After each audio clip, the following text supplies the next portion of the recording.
हर खबर पर होगी आपकी पकड़। डाउनलोड कीजिए एबीपी लाइव ऐप। इस अनलॉक 1 की अब धीरे धीरे अर्थव्यवस्था को पटरी पर लाने की तैयारी की जा रही है, इसीलिए इसको लॉकडाउन 5 न कह के अनलॉक 1 कहा जा रहा है। तमाम खास बातें आपके सामने हैं, क्या क्या चल रही हैं। अब मैं अपने सहयोगियों से बातचीत करता रहता हूं। प्रकाश कुमार, नीरज पांडे और ओम प्रकाश तिवारी मेरे साथ हैं। नीरज पांडे, सबसे बड़ी बात और सबसे बड़ी चिंता की बात, जैसा कि हम लोग लगातार कह रहे हैं कि डबलिंग रेट 15 दिन का हो गया है। 1.5 लाख केस, आज 1,70,000-75,000 केसेस हैं। 15 दिन यानी 15 जून तक ये 3.5 लाख से 4 लाख के आसपास केस हो सकते हैं। क्या आपको लगता नहीं कि इस बीच में ये तमाम रियायतें, मॉल खोलने की देना, धार्मिक स्थल खोलने की देना, ये चुनौतियां बढ़ा देंगी एडमिनिस्ट्रेशन के लिए? निश्चित रूप में चुनौती बढ़ेगी, राज्यों की चुनौती बढ़ेगी, प्रशासन की चुनौती बढ़ेगी, लेकिन फिर हमको पलट के वहीं जाना होगा। प्रधानमंत्री नरेंद्र मोदी ने जब दूसरा लॉकडाउन के दौरान बात कर रहे थे तो उन्होंने साफ कहा था कि जान भी और जहान भी। तो जान और जहान की जब बात करते हैं, यानी कि एक गरीब आदमी जब 75 दिन उसकी दुकान बंद रहती है तो 75 दिन में कमाएगा क्या, खाएगा क्या, कैसे अपने परिवार को चलाएगा। तमाम समस्याएं हैं जिसे ध्यान में रखते हुए सब प्रशासन ने निर्णय लिया है। लेकिन इन 75 दिनों में बहुत कुछ बदल गया सुमित। अगर आप देखें तो एक बहुत बड़ी इंडस्ट्री खड़ी हो गई जो सैनिटाइजर बनाने लगी है, पीपी किट बनाने लगी है। मास्क जो अभी तक हमारे देश में बनता ही नहीं था, बाहर से इंपोर्ट होता था, अब हमारे देश में ऐसी स्थिति हो गई कि एक्सपोर्ट करने की स्थिति में आ गए। PP kit per day 4.5 lakh से ज्यादा बनना शुरू हो गई। आज ही जो है सरकार की तरफ से, पार्टी की तरफ, बीजेपी की तरफ से जेपी नड्डा जब प्रेस कॉन्फ्रेंस कर रहे थे बता रहे थे। तो ये जो सारी व्यवस्थाएं हैं, इन 75 दिनों में बहुत कुछ बदल गया है। आज 75 दिनों में एक स्थिति ये आ गई है कि जब दो लोग खड़े होते हैं तो कम से कम 1.5 मीटर की दूरी में खड़े होते हैं। मैं लाइव दे रहा हूं, मैंने भी मास्क लगा रखा है और मेरे पास जो एक ड्राइवर खड़ा है वो भी मास्क लगा के खड़ा रहता है। तो इन 75 दिनों में बहुत कुछ बदला है, रहन सहन बदला है, जनजीवन बदला है, लोगों की चीजें बदल गई हैं। अब लोग डरते हैं खुद शॉपिंग मॉल में जाने से। कोई बुलाता है तो मैं भी 2-4 लोगों से बात करता हूं तो वो कहता है नहीं कल आना, कल नहीं परसों आना, बेसिकली वो टालता है। तो इन 75 दिनों में निश्चित रूप में बहुत कुछ बदला है। एक बात बिल्कुल सही है, चुनौती बड़ी है क्योंकि राज्य सरकारों को जो कोविड पॉजिटिव हैं उनकी संख्याएं बढ़ रही हैं और लगातार राज्य सरकारों पर दबाव है कि इसको कैसे रोका जाए। हॉस्पिटल्स भर गए हैं, हॉस्पिटल की इमरजेंसी में आप जाके देखिए, लोग चेकअप कराने वाले लाइन लगा के खड़े हैं। तो निश्चित रूप में चुनौती बड़ी है, इस चुनौती से निपटना जरूरी है। लेकिन जैसा कि जान तो जरूरी है, लेकिन जहान भी बहुत जरूरी है। यदि आदमी खाएगा ही नहीं, उसके कमाएगा ही नहीं, तो जिंदा कैसे रहेगा? कोरोना से बाद में मरेगा, भूख से पहले मर जाएगा। ये इशारा भी दिया था, जान भी जरूरी है, जहान भी जरूरी है। एक और बड़ी खबर आ रही लगातार स्क्रीन पे आपके सामने, दिल्ली से बड़ी खबर है। दिल्ली में पिछले 24 घंटे में 1,163 नए मामले आए हैं। 18,000 के ऊपर ये आंकड़ा चला गया है। दिल्ली में लगातार बीते 3 दिनों से 1,000 के ऊपर केसेस आ रहे हैं। आज भी 1,163 नए मामले सामने आए। ओम प्रकाश तिवारी मेरे साथ मौजूद है। ओम प्रकाश तिवारी, एक तरफ हम रियायतों की बात कर रहे हैं, अनलॉक 1 की बात कर रहे हैं और राजधानी दिल्ली में 1,000 से ऊपर केसेस आ रहे हैं। क्या ये विरोधाभासी नहीं है? बिल्कुल सुमित, अपने आप में खासा विरोधाभासी है। लेकिन अब इस पर हम अगर दिल्ली के मुख्यमंत्री की बात करें, अरविंद केजरीवाल की, तो उन्होंने आज जो जो कॉन्फ्रेंस की थी, उसमें उन्होंने कहा कि दिल्ली के हॉस्पिटल्स में मात्र 2100 मरीज ऐसे हैं जो एडमिट हैं।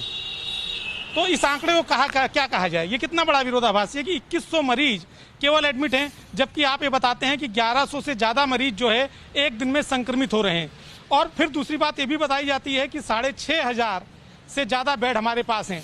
एक तरफ मेरे सहयोगी ये बता रहे हैं नीरज भाई की जो हॉस्पिटल्स हैं वहां पर लोगों को जगह ही नहीं है बैठने की, लेकिन जो सीएम का दावा है वो कह रहे हैं कि हर हॉस्पिटल में जगह खाली पड़ी हुई है। तो आप में काफी विरोधाभासी है जो राज्य सरकार जो बातें कर रही है और जो जमीनी हकीकत है, उन दोनों में खासा जो है वो डिफरेंस नजर आ रहा है। सुमित, बिल्कुल जो बात आप कर रहे हो प्रकाश तिवारी, ये बड़ा महत्वपूर्ण बात है और मेरे ख्याल से दर्शकों को अरविंद केजरीवाल दिल्ली के मुख्यमंत्री की वो साउंड बाइट दिखानी चाहिए जब उन्होंने इस बात की घोषणा की थी कि दिल्ली में कितने मरीज हैं, जिसका इशारा ओम प्रकाश तिवारी कर रहे थे। सुनते हैं अरविंद केजरीवाल को। कोरोना के केस बढ़ रहे हैं, तेजी से बढ़ रहे हैं, इस बात को हम स्वीकार करते हैं। ये थोड़ा चिंता का विषय है, लेकिन घबराने की कोई ज़रूरत नहीं है। मैं आपका मुख्यमंत्री आपको ये भरोसा दिलाना चाहता हूं कि आपकी सरकार कोरोना से 4 कदम आगे चल रही है। जितनी ज़रूरत है उससे कहीं ज़्यादा इंतज़ाम हम आपके इलाज के लिए कर रहे हैं।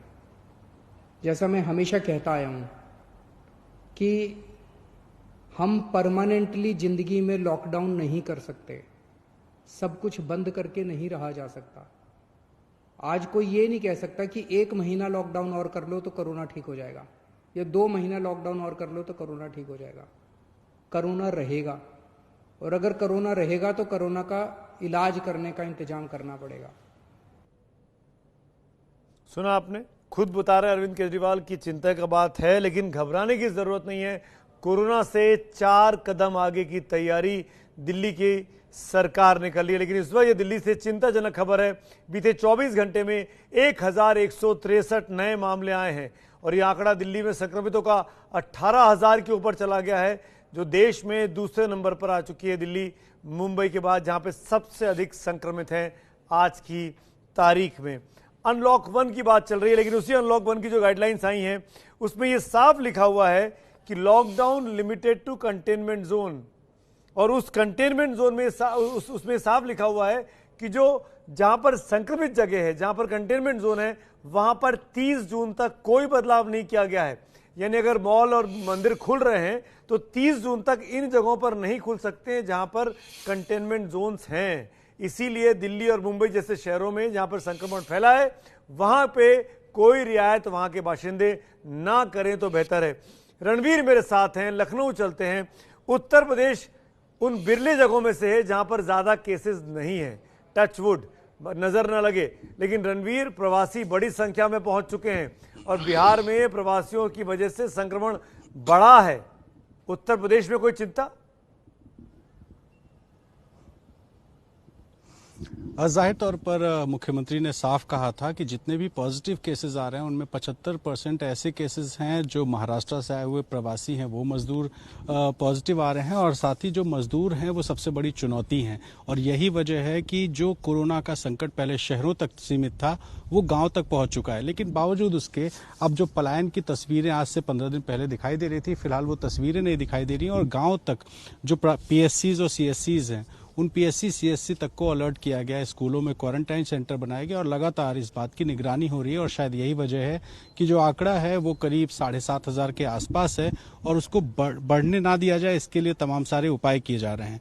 अब यूपी की एक और बात करें अगर मंदिरों और मस्जिदों की, तो यहाँ अभी मैंने अखाड़ा परिषद के जो अध्यक्ष हैं महाराज नरेंद्र गिरिदास जी महाराज, और इनके अलावा फिरंगी महली हैं जो बड़े मुस्लिम धर्मगुरु हैं, दोनों लोगों ने स्वागत किया है सरकार के फैसले का और ये कहा है कि धार्मिक संस्थान खोलने का आदेश देने का जो सरकार का आदेश है वो इसका स्वागत भी करते हैं और शर्तों को मानने के लिए भी तैयार हैं। यानी कि जो भी गाइडलाइंस सरकार की तरफ से धार्मिक संस्थानों को दी जाएंगी वो मंदिर, मस्जिद, चर्च, गुरुद्वारा कुछ भी हो वहां पर माना जाएगा। जो श्रद्धालु हैं, श्रद्धालुओं के साथ क्या क्या नियम सरकार बनाएगी वो सारी चीजें फॉलो करने के लिए हर धार्मिक संस्थान तैयार है। तो इसका स्वागत जो है धार्मिक संस्थानों ने किया है। उम्मीद है कि कल सुबह होने वाली जो टीम 11 की बैठक है उसमें केंद्र की इस गाइडलाइन पर चर्चा होगी और चर्चा के बाद यूपी के लिए एक सेपरेट जो है गाइडलाइन बनेगी जिसमें अलग अलग जिलों के हिसाब से देखा जाएगा कि कौन कौन से कंटेनमेंट जोन है, कहाँ कहाँ क्या क्या नियम लगाना है। जो बॉर्डरिंग जिले हैं जैसे दिल्ली का है, खास तौर पे सबसे ज़्यादा केसेस आ रहे हैं, ऐसे में नोएडा, गाजियाबाद में क्या नियम अपनाना है। तो बहुत सारे पहलू हैं, इन सारे पहलुओं पर कल सुबह टीम 11 की बैठक में मुख्यमंत्री चर्चा करेंगे और शाम तक हम उम्मीद करते हैं कि यूपी की गाइडलाइन आ जाएगी और ये पता चल जाएगा कि अनलॉक 1 में यूपी में कौन कौन सी ऐसी रियायतें हैं जिनमें केंद्र सरकार की गाइडलाइन के बाद भी सरकार कड़ाई करना चाहती है। तो देखना होगा कि वो क्या क्या चीजें हैं, किस जाहिर तौर पर बैठक के बाद ही पता चलेगी। खबरें, लेकिन एक चीज आपने नोएडा गाजियाबाद का नाम लिया, रणवीर, एक चीज मैं साफ कर दूं और ये आपसे पूछना भी चाह रहा हूं कि दिल्ली में केसेस बढ़ रहे हैं। अभी हमने एक ब्रेकिंग न्यूज दिखाई, 24 घंटे में 1163 नए केस आए। दिल्ली में स्थिति चिंताजनक है, मुख्यमंत्री अरविंद केजरीवाल खुद मान रहे हैं। ऐसे में भले ही इंटर डिस्ट्रिक्ट मूवमेंट पे कोई रिस्ट्रिक्शन नहीं रहा हो, ई पासेस को खत्म करने की बात केंद्र की इस गाइडलाइन ने कही हो, लेकिन क्या नोएडा, गाजियाबाद के लोग दिल्ली से आवाजाही कर पाएंगे?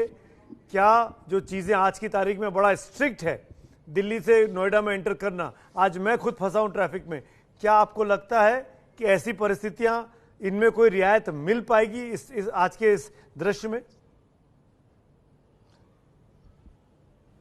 देखिए, यूपी सरकार ये चाहती है कि जो दूसरे राज्य हैं, चाहे दिल्ली हो या कोई और राज्य हो, उन सरकारों के साथ सहमति बने, क्योंकि दिल्ली में जिस तरह से केसेस आ रहे हैं उसको देखते हुए कुछ दिन पहले गाजियाबाद का जो बॉर्डर है उसको रोका, सील किया गया था। अभी थोड़ी देर पहले नोएडा से खबर आई कि जो केसेस की संख्या है वो 400 प्लस चली गई है। तो ये दोनों ऐसे जिले हैं जो दिल्ली से लगते हैं और बहुत ज्यादा आवाजाही है।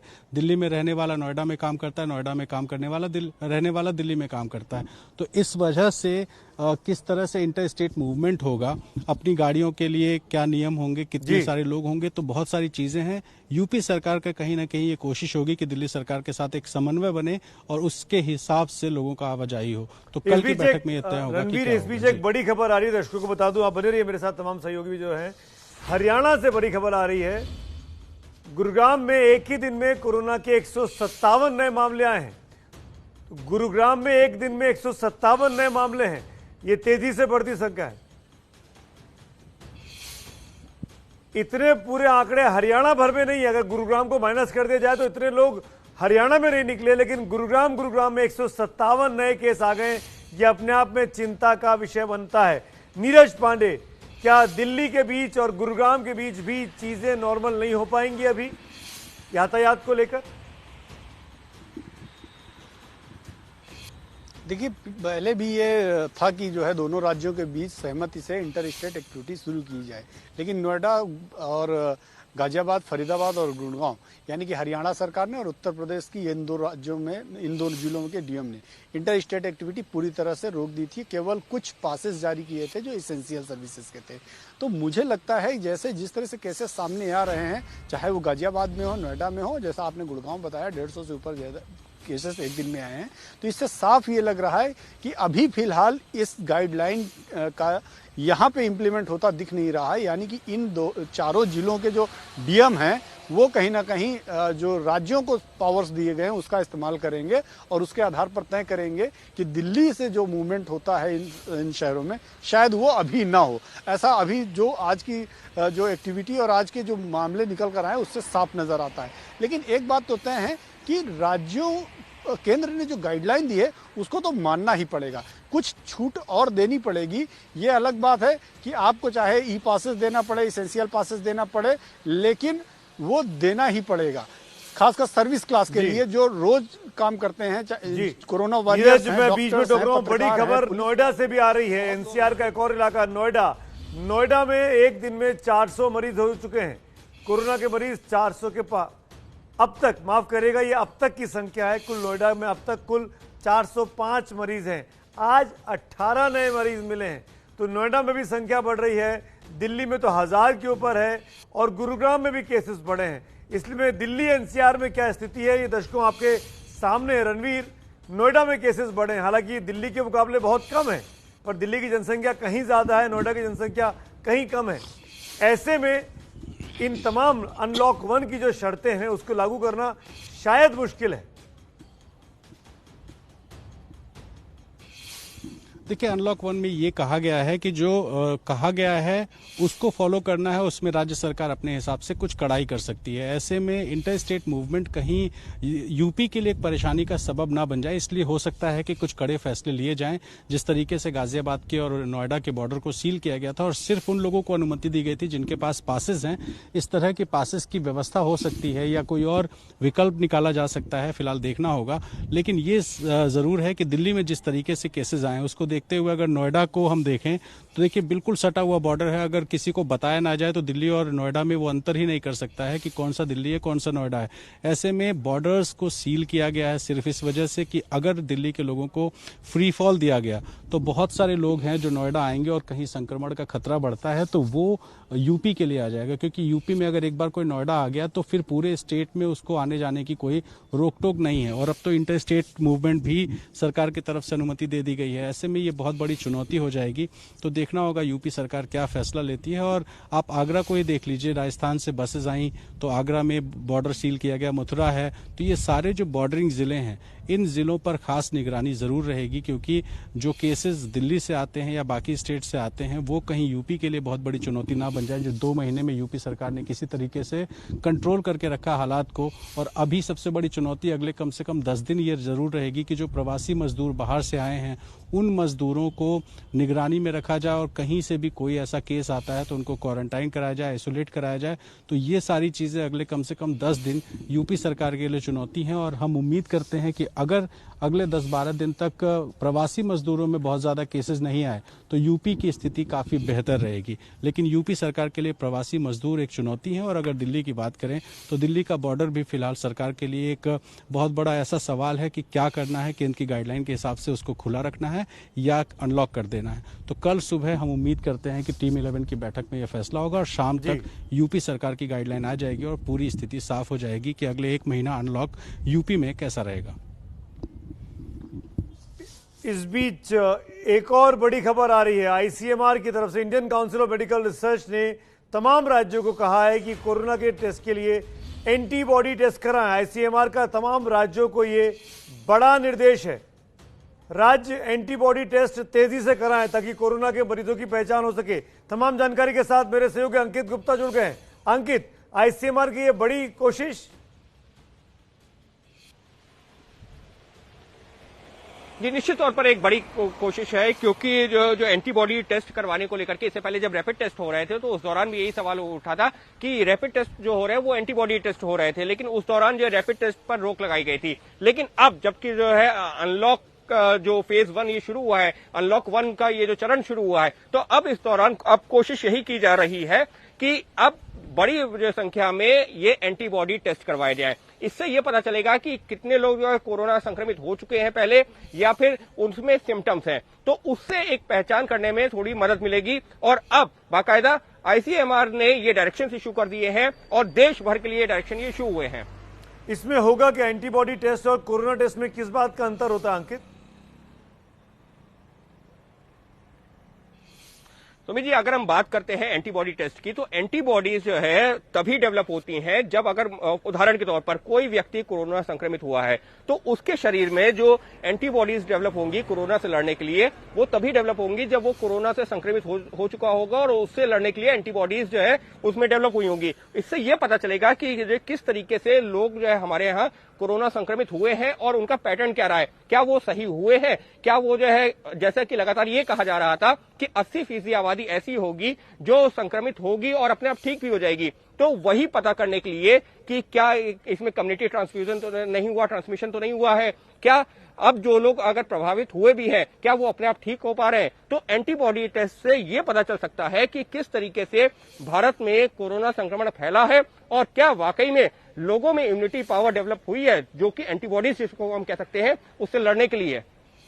बहुत बड़ी खबर है इस वक्त की। तमाम राज्य सरकारों को आईसीएमआर ने अब कह दिया है कि एंटीबॉडी टेस्ट तेजी से करवाएं ताकि लोगों की पहचान हो सके कि कौन कोरोना के सिम्टम लेकर चल रहा है, क्योंकि बहुत से लोग एसिम्टोमेटिक होते हैं, उनमें लक्षण नहीं दिखाई देते हैं।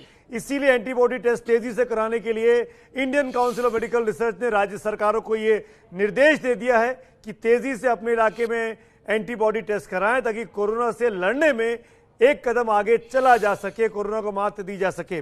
जितेंद्र दीक्षित मेरे साथ हैं। जितेंद्र, किस तरीके से महाराष्ट्र को लेकर, मुंबई को लेकर, जिसको देश की आर्थिक राजधानी कहा जाता है, वहां पर अर्थव्यवस्था को पटरी पर लाने के लिए क्या क्या कदम सरकार को अब और उठाने होंगे, क्योंकि रिस्ट्रिक्शंस हैं, फैला हुआ है कोरोना, क्या चीजें सरकार चाहेगी कि वो कर पाए?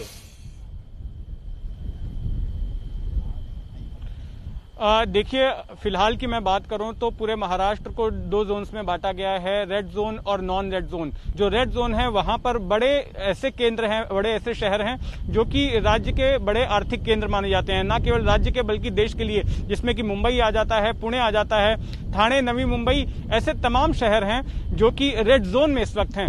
जो नॉन रेड जोन है वहां पर ऑलरेडी आर्थिक गतिविधियां जो है वो शुरू हो चुकी हैं। जो कारखाने हैं उनको शुरू कर दिया गया है, वहां पर दुकानों को खुलने की छूट दे दी गई है, वहां पर पब्लिक ट्रांसपोर्ट भी शुरू हो गया है और जो इंटर डिस्ट्रिक्ट ट्रांसपोर्ट है उसको भी शुरू किया गया है जो कि नॉन रेड जोन्स में है। लेकिन जहां तक रेड जोन का सवाल है तो वहां पर अभी भी बंदिशें लगातार बनी हुई हैं और ये बंदिशें आगे भी जारी रहेंगी। हो सकता है कि ये पूरा महीना भर, अभी ठाकरे सरकार जो है कल तक हो सकता है कि गाइडलाइन जारी कर देगी। केंद्र की गाइडलाइन को स्टडी किया जा रहा है। जो तमाम सेक्रेटरी हैं, मुंबई के म्युनिसिपल कमिश्नर हैं, दूसरे अधिकारियों के साथ बैठक करके यह तय किया जाएगा कि केंद्र की गाइडलाइंस के आधार पर महाराष्ट्र में उन गाइडलाइंस को कैसे अमल किया जाए। इन पर एक बैठक होगी और उसके बाद में मीडिया के थ्रू ये सूचना दी जाएगी कि किन किन जगहों पर किस किस तरह की छूट दी जाने वाली है। लेकिन जहां तक मुंबई जैसे शहरों की बात है सुमित जी, तो मैं आपको बता दूं कि यहां पर कोई राहत फिलहाल मिलती नहीं दिख रही है। बिल्कुल, मुंबई दिल्ली दरअसल वो ऐसे शहर हैं जहां पे सबसे अधिक संक्रमण है, इसीलिए इन शहरों के बाशिंदों को, रहने वालों को ज्यादा रियायतों के बारे में फिलहाल नहीं सोचना होगा। कुछ खास बातें अनलॉक 1 की मैं आपको बता दूं, एक बार फिर से रिपीट कर दूं उसके पहले कि ओम प्रकाश तिवारी के पास हम चलें। रिलीजियस प्लेसेस यानी धार्मिक स्थलों को खोलने की इजाजत 8 जून से मिल चुकी है। मॉल्स को भी 8 जून से खोला जा सकता है, शॉपिंग मॉल्स को 8 जून से खोला जा सकता है। School, college, training centre, coaching centre के बारे में जुलाई में निर्णय लिया जाएगा। फेज 2 में, अनलॉक 1 के फेज 2 में निर्णय लिया जाएगा। और ऐसे ही फेज 3 की बात की गई है अंतर्राष्ट्रीय उड़ानों के लिए, मेट्रो रेल के लिए, सिनेमा हॉल के लिए, जिम्नेशियम के लिए, स्विमिंग पूल के लिए और सार्वजनिक रैलियों के लिए। ये फेज 3 में तय होगा, जिसकी तारीख अभी तय नहीं है कि इनको कब से खोला जाए या नहीं खोला जाए। इसके अलावा तमाम जो पाबंदियां लागू की गई थी लॉकडाउन 1 के वक्त से, सोशल डिस्टेंसिंग को लेकर, मास्क पहनने को लेकर, पब्लिक प्लेसेस में दूरी बनाए रखने को लेकर, वो तमाम चीजें लागू हैं। सार्वजनिक जगहों पर थूकना मना है, आप पर कानूनन मुकदमा हो सकता है, जुर्माना लग सकता है। नाइट कर्फ्यू में रिलैक्सेशन मिला है। शाम को 7 से सुबह 7 की बजाय अब रात को 9 बजे से सुबह 5 बजे तक ही नाइट कर्फ्यू देश भर में लागू होगा।